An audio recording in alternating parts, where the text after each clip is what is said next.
വീണ വിജയൻ കുരുങ്ങിയെന്ന കാര്യത്തിൽ സംശയമില്ല. എക്സാലോജിക്കുമായി ബന്ധപ്പെട്ട ഈ കേസിൽ തുടക്കം മുതൽ വീണയെ കുറ്റക്കാരിയാക്കി കുറ്റപത്രം സമർപ്പിക്കുന്നതുവരെ പോരാട്ടം നടത്തി വിജയിച്ച ആളാണ് മാത്യു കുഴൽനാടൻ MLA. തന്നെ നിയമ പോരാട്ടത്തിന്റെ വിജയത്തിന് ശേഷമുള്ള കുഴൽനാടന്റെ പ്രതികരണം ശ്രദ്ധേയമാവുകയാണ്. മകൾ പ്രതിയായി പിണറായി പ്രതിയാകുന്ന നാളുകൾ വിദൂരമല്ല എന്നാണ് കുഴൽനാടൻ പ്രതികരിക്കുന്നത്. മാസപ്പടി കേസിലെ പ്രോസിക്യൂഷൻ അനുമതി ലഭിച്ചതോടെ തുടർ നീക്കങ്ങൾ വേഗത്തിലാക്കാൻ SFIO പദ്ധതിയിട്ടിരിക്കുകയാണ്. മുഖ്യമന്ത്രി പിണറായി വിജയന്റെ മകൾ വീണ അടക്കമുള്ളവർക്ക് സമൻസ് അയച്ചേക്കും. അറസ്റ്റിലേക്ക് നീങ്ങുമോ എന്നത് നിർണായകമാണ്. കുഴൽനാടന്റെ പ്രതികരണ വീഡിയോ ദൃശ്യങ്ങൾ കൂടി നമുക്ക് കാണാം. മുഖ്യമന്ത്രിയുടെ മകൾ പ്രതിപട്ടികയിൽ വന്നതിന് ശേഷം ആദ്യമായി ഔദ്യോഗികമായി CPMന്റെ പ്രതികരണം നമ്മൾ കേട്ടു. ബഹുമാനായ CPM സംസ്ഥാന സെക്രട്ടറി MV ഗോവിന്ദന്റെ പ്രസ്താവനയാണ് കേട്ടത്. അദ്ദേഹം പ്രധാനമായിട്ടും ഊന്നി പറഞ്ഞ കാര്യം ഡൽഹി ഹൈക്കോടതിയിലെ കേസ് പെൻഡിംഗ് ആയിരിക്കുമ്പോൾ ഇപ്പോ പെട്ടെന്ന് ഈ നീക്കം നടത്തിയത് രാഷ്ട്രീയ പ്രേരിതമാണ് എന്നും ഡൽഹി ഹൈക്കോടതിയിലെ കേസ് കേൾക്കേണ്ടതായിരുന്നു എന്നാണ് പറഞ്ഞത്. പക്ഷേ വളരെ വിനയത്തോടെ അദ്ദേഹത്തെ ഓർപ്പിക്കാൻ ആഗ്രഹിക്കുന്നു, ഡൽഹി ഹൈക്കോടതിയിലെ കേസ് ഈ ചാർജ് ഷീറ്റ് വന്നതോടുകൂടി ഞങ്ങള് ലീഗൽ ലാംഗ്വേജിൽ പറഞ്ഞാൽ ഇൻഫ്രക്ചസ് ആയി എന്ന് പറയും. ഇൻഫ്രക്ചസ് എന്ന് പറഞ്ഞാൽ ഇനി അത് പ്രസക്തമല്ലാതായി.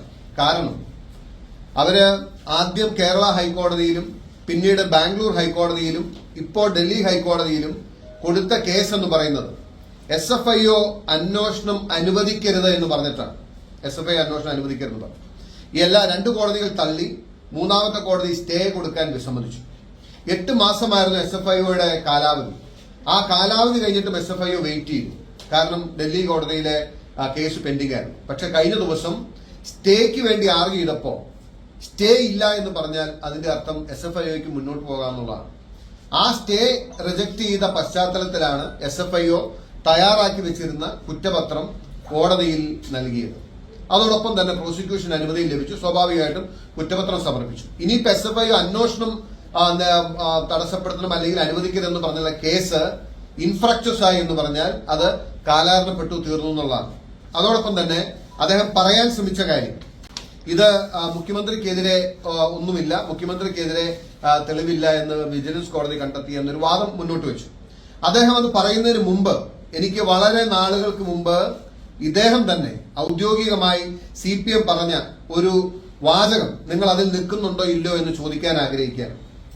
ആദ്യം മാസപ്പടി കേസ് കേരള പൊതുസമൂഹത്തിന് മുമ്പിൽ ഉയർത്തി ഇത് വലിയ കൊള്ളയാണെന്നും അഴിമതിയാണെന്നും 2 കമ്പനികളുടെ പേരിൽ നടന്ന അഴിമതി പണത്തിന്റെ ട്രാൻസാക്ഷൻ ആണെന്നും പറഞ്ഞപ്പോ ആദ്യമായി വീണ വിജയൻ എന്ന മുഖ്യമന്ത്രിയുടെ മകളെ ഡിഫെൻഡ് ചെയ്യാൻ CPM സംസ്ഥാന സെക്രട്ടേറിയറ്റ് ഇറക്കിയ പത്രക്കുറിപ്പ് എന്റെ കയ്യിലുണ്ട്, ഒഫീഷ്യൽ പ്രസ് റിലീസ്.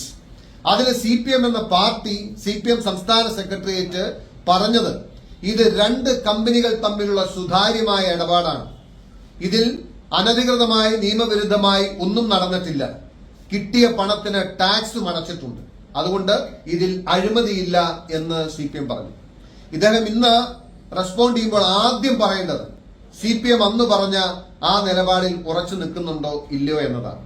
ഇനി മൂന്നാമത്തെ കാര്യം, അദ്ദേഹം പറഞ്ഞു മുഖ്യമന്ത്രിക്കെതിരെ ഒരു തെളിവുമില്ല, ഒരു കാര്യവുമില്ല, ഒരു സേവനവും നൽകിയിട്ടില്ല എന്ന്. യഥാർത്ഥത്തിൽ ഞാൻ ഇന്ന് നിങ്ങളോട് ഷെയർ ചെയ്യാൻ ആഗ്രഹിക്കുന്നത് ഈ രാഷ്ട്രീയ നേതാക്കന്മാർക്കും മറ്റാളുകൾക്കും പണം കൊടുത്തത് എന്തിനു വേണ്ടിയിട്ടാണ് എന്ന് CMRLന്റെ പണം നൽകിയ CFO അടക്കമുള്ള അവരോട് ചോദിച്ചപ്പോ അവർ പറഞ്ഞ മറുപടിയുണ്ട്.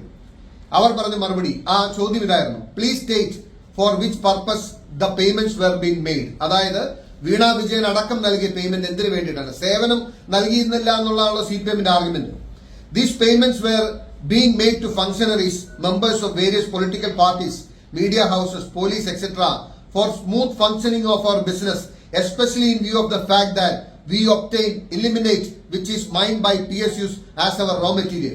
This in turn is having environmental impact.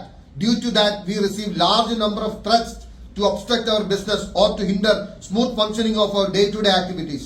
In order to overcome these threats and to obtain cooperation, we make number of payments to members, functions, political parties, state police, media houses, as to ensure smooth functioning of our day-to-day activities.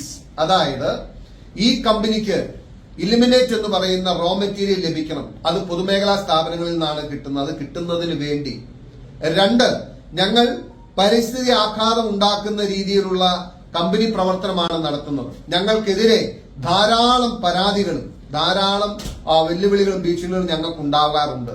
അതിനെ അതിജീവിക്കുന്നതിന് വേണ്ടിയാണ് ഞങ്ങൾ ഈ പണം കൊടുക്കുന്നത്. ആലുവയിൽ നടത്തുന്ന ഈ കമ്പനിക്കെതിരെ ആലുവയിൽ ആ പ്രദേശത്തുള്ള ആളുകൾ എത്രയോ വട്ടം പെരിയാർ മലിനീകരണം നടക്കുന്നു എന്ന് പറഞ്ഞ് ഇവർ ടോക്സിക് ആയിട്ടുള്ള വേസ്റ്റ് പുഴയിലേക്ക് തള്ളുന്നു എന്ന് പറഞ്ഞ് പരാതികൾ സംസ്ഥാന സർക്കാരിനും ഇതിന്റെ ഉത്തരവാദിത്തപ്പെട്ട പൊല്യൂഷൻ കൺട്രോൾ ബോർഡിനും പോയിട്ടുണ്ട്. അതിലൊന്നും ഇന്ന് വരെ ഈ കാലം അത്രയും 2016 മുതൽ 2024 വരെ ഒരു നടപടി ഉണ്ടായിട്ടില്ല. ഉണ്ടാകാതിരിക്കാൻ കാരണം എന്താണ്? പൊല്യൂഷൻ കൺട്രോൾ ബോർഡ് എന്ന് പറയുന്ന വകുപ്പ് ആരുടെ കീഴിലാണ്? പൊല്യൂഷൻ കൺട്രോൾ ബോർഡ് എന്ന വകുപ്പ് മുഖ്യമന്ത്രിയുടെ കീഴിലാണ്. 2016 മുതൽ മുഖ്യമന്ത്രി പിണറായി വിജയൻ അധികാരത്തിൽ വന്ന അന്നു മുതൽ മാസാമാസം വീണ വിജയന്റെ അക്കൗണ്ടിലേക്ക് പണം നൽകിയത്. ഇവർ പറഞ്ഞതിന്റെ ഉത്തരവിടെയുണ്ട്. ഇത് അഴിമതിയല്ലേ? എന്തെങ്കിലും സേവനം പ്രത്യേകമായി ചെയ്തു കൊടുത്തില്ലെങ്കിൽ പോലും ഇത് അഴിമതിയുടെ പരിധിയിൽ വരില്ലേ? അതായത് മുഖ്യമന്ത്രി പിണറായി വിജയൻ ഈ പൊല്യൂഷൻ കൺട്രോൾ ബോർഡിന്റെ ചുമതലക്കാരനായിരുന്നു. പൊല്യൂഷൻ കൺട്രോൾ ബോർഡിന്റെ അഭിഭാഷകൻ എന്ന് പറയുന്നത് അവരുടെ തന്നെ കുടുംബത്തിൽപ്പെട്ട ഒരു വ്യക്തിയാണ്. അതിലേക്ക് ഞാൻ കടക്കുന്നില്ല. പക്ഷേ ഇവർ പറഞ്ഞിരിക്കുന്നത് എന്തിനു വേണ്ടിയിട്ടാണ്? വീണ വിജയന് നൽകിയ പണം സ്മൂത്ത് ഫംഗ്ഷനിങ്. ഇനി രണ്ടാമത്തെ കാര്യം, എന്ത് സേവനമാണ് ചെയ്തു കൊടുക്കുന്നത് പറഞ്ഞില്ലേ? അവർ പറഞ്ഞല്ലോ അവർക്ക് വേണ്ടത് ഇലിമിനേറ്റ് എന്ന് പറയുന്ന അസംസ്കൃത വസ്തുവാണ് എന്ന്. വിദേശത്ത് നിന്ന് ഇറക്കുമതി ചെയ്യുന്ന ഇലിമിനേറ്റും ഇത് പ്രാദേശികമായി ലഭ്യമാകുന്ന ഇലിമിനേറ്റും തമ്മിൽ ഒരുപക്ഷെ അതിന്റെ 10-1 വില അവർക്ക് നൽകേണ്ടി വരില്ല. ഡിസാസ്റ്റർ മാനേജ്മെന്റ് ചുമതലയിൽ ഇരുന്ന് തോട്ടപ്പള്ളിയിൽ നിന്നും കരിമണൽ നീക്കത്തിന് അനുമതി നൽകിയത് ആദ്യത്തെ ഫയലിൽ ഒപ്പിട്ടത് അല്ലെങ്കിൽ ആദ്യത്തെ മിനിറ്റ്സിൽ ആദ്യത്തെ മീറ്റിംഗ് ചെയർ ചെയ്തത് മുഖ്യമന്ത്രി പിണറായി വിജയനായിരുന്നു. അതിനുശേഷമാണ് ആലപ്പുഴ ഡിസാസ്റ്റർ മാനേജ്മെന്റ് ആ തീരുമാനമെടുക്കുകയും ആ തീരുമാനത്തിന്റെ ഭാഗമായി ഇലിമിനേറ്റ് ഇന്ന് IREയിലും KMMLലും അവൈലബിൾ ആയത്, PSUവിൽ നിന്നും ലഭിക്കുന്നത്. ഇത് ചെയ്തു കൊടുത്ത സേവനം അല്ലെന്ന് പറയാൻ കഴിയും. 2016 സുപ്രീം കോടതിയുടെ വിധി വന്ന് ഈ കർത്തയ്ക്ക് അനുവദിച്ച ലീസുകൾ, CMRL അനുവദിച്ച ലീസുകൾ റദ്ദാക്കാനുള്ള അവകാശ അധികാരം ആദ്യമായി കേരള സർക്കാരിന് കിട്ടിയത്. 2024 വരെ ആ ലീസ് റദ്ദ് ചെയ്യാതിരുന്നത് പിണറായി വിജയനാണ്. 2024 ഞാൻ ഈ വിജിലൻസ് കേസ് ഫയൽ ചെയ്തതിന് ശേഷമാണ് പിണറായി വിജയൻ സർക്കാർ ആ ലീസ് റദ്ദ് ചെയ്തത്. ആ ലീസ് റദ്ദ് ചെയ്യാൻ വേണ്ടി പലയാവർത്തി മൈനിങ് ആൻഡ് ജിയോളജി ഡിപ്പാർട്ട്മെന്റ് സർക്കാരിനെ സമീപിച്ചപ്പോഴും അത് മടക്കിയത് പിണറായി വിജയൻ ഒരേ ഒരാളുടെ ഇടപെടൽ കൊണ്ടാണ്. ഇനി അടുത്ത കാര്യം, ഇനി ഇതെല്ലാം മാറ്റിവെച്ചാലും ആലപ്പുഴയിൽ ഇന്നും തോട്ടപ്പള്ളി മേഖലയിൽ 100 ഏക്കറിലധികം സ്ഥലം കരിമണൽ കർത്തയുടെ പേരിൽ ഇന്നും നിൽക്കുകയാണ്. ഈ രാജ്യത്ത് ഭൂപരിഷ്കരണ നിയമം നിലനിൽക്കുമ്പോൾ അവർക്ക് ഇന്നും ആ ഭൂമി കയ്യിൽ വെക്കാൻ കഴിയുന്നത് എങ്ങനെയാണ്? ആ ഭൂമി കയ്യിൽ വെക്കാൻ കഴിയുന്നത് അവർ ഭൂപരിഷ്കരണ നിയമപ്രകാരം അനധികൃതമായി ഭൂമി കൈവശം വെച്ചിരിക്കുന്നു എന്ന് പറഞ്ഞ് റവന്യൂ ഡിപ്പാർട്ട്മെന്റ് 2 വട്ടം ആ ഭൂമി തിരിച്ചുപിടിക്കാനുള്ള നീക്കം നടത്തിയപ്പോ അവർ പിണറായി വിജയനെ സമീപിച്ച് പിണറായി വിജയൻ ഫോർവേഡ് ചെയ്ത കടലാസിന്റെ ബലത്തിലാണ് വീണ്ടും ആലപ്പുഴ ജില്ലാ കളക്ടറുടെ നേതൃത്വത്തിലുള്ള സമിതി അത് പരിശോധിക്കുകയും രാജ്യത്തെ എല്ലാ നിയമങ്ങളും എല്ലാ നോംസും ലംഘിച്ചുകൊണ്ട് അവർക്ക് എക്സംഷന് വേണ്ടിയിട്ട് ശുപാർശ ചെയ്യുകയും ചെയ്തത്. പിന്നീട് ഇവർ തള്ളിയെന്ന് പറഞ്ഞു. ഇതെല്ലാം ഈ വിജിലൻസ് കേസ് വന്നതിനും ഈ പരാതി ഔദ്യോഗികമായി റേസ് ചെയ്തതിനു ശേഷമാണ്. ഞാൻ ഒരു കാര്യം നിസ്സംശയം പറയാൻ ആഗ്രഹിക്കുന്നു. ഇന്ന് മുഖ്യമന്ത്രിയുടെ മകൾ വീണ വിജയൻ പ്രതിപട്ടികയിൽ വന്നിരിക്കുകയാണ്. നിസ്സംശയം ഞാൻ പറയുന്നു, കേരളത്തിന്റെ മുഖ്യമന്ത്രി പിണറായി വിജയൻ പ്രതിപട്ടികയിൽ വരുന്ന നാളുകൾ അതിവിദൂരമല്ല. നിങ്ങൾക്ക് എത്ര വേണമെങ്കിലും അത് വൈകിപ്പിക്കാൻ ശ്രമിക്കാം, എത്ര വേണമെങ്കിലും പ്രചണ്ഡമായി പ്രചരണം നടത്താം, കേസുകൾ പരാജയപ്പെട്ടു എന്ന് പറയാം. പക്ഷേ ഞാൻ കേരളത്തോട് പറയാൻ ആഗ്രഹിക്കുന്നു, പിണറായി വിജയൻ പ്രതിപട്ടികയിൽ വരുന്ന നാളുകൾ അതിവിദൂരമല്ല. എനിക്ക് സംശയമില്ല കാര്യത്തിൽ. പിന്നെ അദ്ദേഹത്തെ തെറ്റിദ്ധരിക്കുക, അദ്ദേഹം ഇപ്പോ അവസാനമായി പറഞ്ഞ കാര്യം ഹൈക്കോടതി വിധിയുടെ 61ാമത്തെ പാരഗ്രാഫിൽ മറ്റുള്ളവർക്കെതിരെ കേസ് കൊടുക്കാത്ത എന്തുകൊണ്ടെന്ന് ചോദിച്ചു എന്നാണ്. ഒന്നെങ്കിൽ അദ്ദേഹം ഒരു അഭിഭാഷകനല്ലാത്തതുകൊണ്ട് അദ്ദേഹത്തെ തെറ്റു പറയുന്നില്ല, അല്ലെങ്കിൽ അദ്ദേഹത്തിന് ഈ കാര്യം പറഞ്ഞു കൊടുത്ത ആള് അദ്ദേഹത്തെ ഒരു വിഡ്ഢിയാക്കുന്ന രീതിയിലാണ് കാര്യം പറഞ്ഞു കൊടുത്തത്. കാരണം അതിന്റെ അകത്ത് കീഴ്ക്കോടതി താഴെയുള്ള വിജിലൻസ് കോടതി മറ്റുള്ളവർക്കെതിരെ കേസ് കൊടുക്കാത്തത് കൊണ്ട് ഈ പരാതി രാഷ്ട്രീയ പ്രേരിതമാണോ എന്ന് സംശയിക്കേണ്ടതുണ്ട് എന്ന് പറഞ്ഞ കാര്യം പരാമർശിച്ചതിന് ശേഷം, as I have stated in the facts related by the petitioner might probably spark suspicion. It was premature for the special court to observe that political motive might have triggered the revision petition for institution of the prosecution of the complaint. In my view, the observation was unwarranted and the same stand quashed. അതായത് ഗോവിന്ദൻ പറഞ്ഞതിന്റെ നേരെ ഘടകവിരുദ്ധമാണ് ഹൈക്കോടതി വിധിയിൽ പറഞ്ഞത്.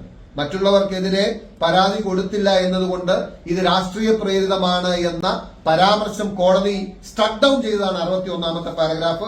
അങ്ങ് ഒന്നുകൂടി നല്ലപോലെ അത് വായിക്കണം. ആരെങ്കിലും പറയുന്നത് കേട്ടിട്ട് അങ്ങേ പോലെ ഒരാള് ഇതുപോലുള്ള കാര്യങ്ങൾ കേരളത്തിന്റെ പൊതുസമൂഹത്തിന് മുമ്പിൽ പറയരുത് എന്ന് വളരെ വിനയത്തോടു കൂടി അങ്ങേ ഞാൻ ഓർമ്മിക്കാൻ ആഗ്രഹിക്കുന്നു. പിന്നെ ഹൈക്കോടതി അതിൽ ഇന്റർവ്യൂ ചെയ്യാൻ മടിച്ചെങ്കിലും ഹൈക്കോടതി വിധിയുടെ 63ാമത്തെ paragraph, in the present case, the complaint would only place certain materials highlighting suspicions based on the allegations in the complaint and not facts constituting the offence alleged. അതായത് അറ്റ്ലീസ്റ്റ് ഹൈക്കോടതി പറഞ്ഞിരിക്കുന്നു, ഇന്ന് അഴിമതി നടന്നുവെന്ന് സംശയിക്കുന്ന സാഹചര്യങ്ങൾ എനിക്ക് കൊണ്ടുവരാൻ കഴിയും. It may take some time.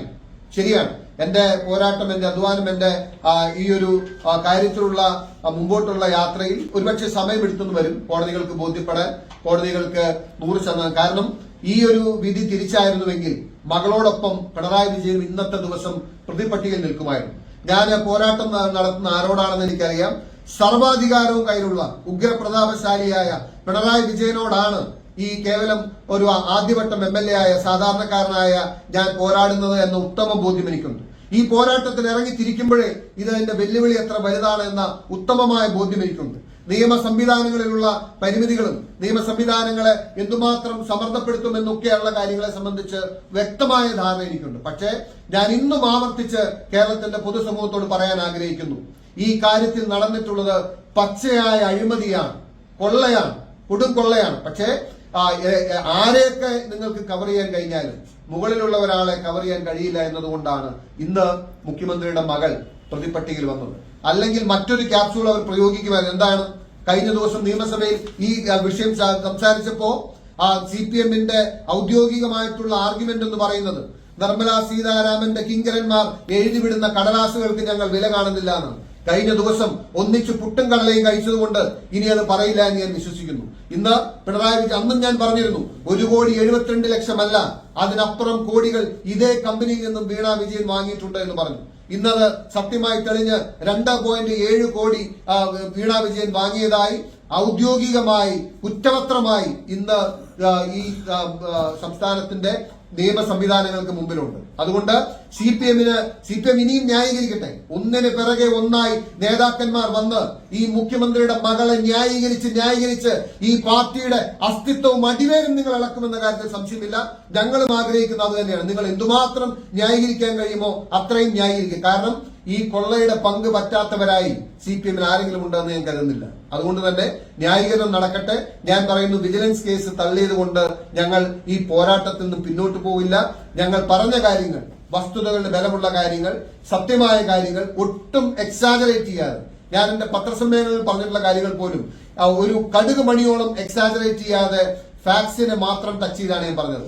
ഞാൻ നേരത്തെ പറഞ്ഞില്ലേ, ഇവിടെ പിണറായി വിജയൻ കൈവശം വെച്ചിരിക്കുന്ന മലിനീകരണ നിയന്ത്രണ ബോർഡിന്റെ അധികാരം, ഈ കമ്പനി നടത്തുന്ന മലിനീകരണവുമായി ബന്ധപ്പെട്ട ഒരു കമ്പനിയാണ്, അല്ലെങ്കിൽ അവരുടെ പ്രവൃത്തിയാണ്. അവർക്കെതിരെ എത്രയോ ആളുകൾ പെരിയാറിന്റെ പുഴ മലിനീകരിക്കുന്നതുമായി ബന്ധപ്പെട്ട എത്ര നൂറുകണക്കിന് പരാതികൾ ഈ സർക്കാരിന് ലഭിച്ചു. ഒന്നിനും ആക്ഷൻ ഉണ്ടാവാത്ത എന്തുകൊണ്ടാണ്? മകൾക്ക് മാസാമാസം അക്കൗണ്ടിലേക്ക് പണം നൽകിയാണ്. അതുകൊണ്ട് അഴിമതി നടക്കണമെന്നുണ്ടെങ്കിൽ സേവനം നിർബന്ധമല്ല. ചെയ്യേണ്ട ജോലി ചെയ്യാതിരിക്കുന്നതിന് പണം കൊടുക്കുന്നതും അഴിമതിയാണ്. ചെയ്യേണ്ട ഉത്തരവാദിത്തം നിർവഹിക്കാതിരിക്കുന്നതിന് നൽകുന്ന പണവും അഴിമതിയാണ്. അതാണ് നിങ്ങളുടെ മുഖ്യമന്ത്രിയും ഈ സംവിധാനങ്ങളും ചെയ്തിട്ടുള്ളത്. ഇനിയും ഈ വിഷയം അതിശക്തമായി തന്നെ ഞങ്ങൾ മുന്നോട്ട് പോകും. ഞാൻ പറയുന്ന ഔദ്യോഗികമായി കോൺഗ്രസിന്റെ KPCC പ്രസിഡന്റ് പറഞ്ഞു കഴിഞ്ഞു, എന്തെങ്കിലും രാഷ്ട്രീയ ധാർമ്മികത ഉണ്ടെങ്കിൽ മുഖ്യമന്ത്രി സ്ഥാനമൊഴിയണം. അതല്ലെങ്കിൽ നാളുകളിൽ അദ്ദേഹത്തിന് സ്ഥാനമൊഴിയേണ്ട സാഹചര്യം ഉണ്ടാകും. Let's wait and see.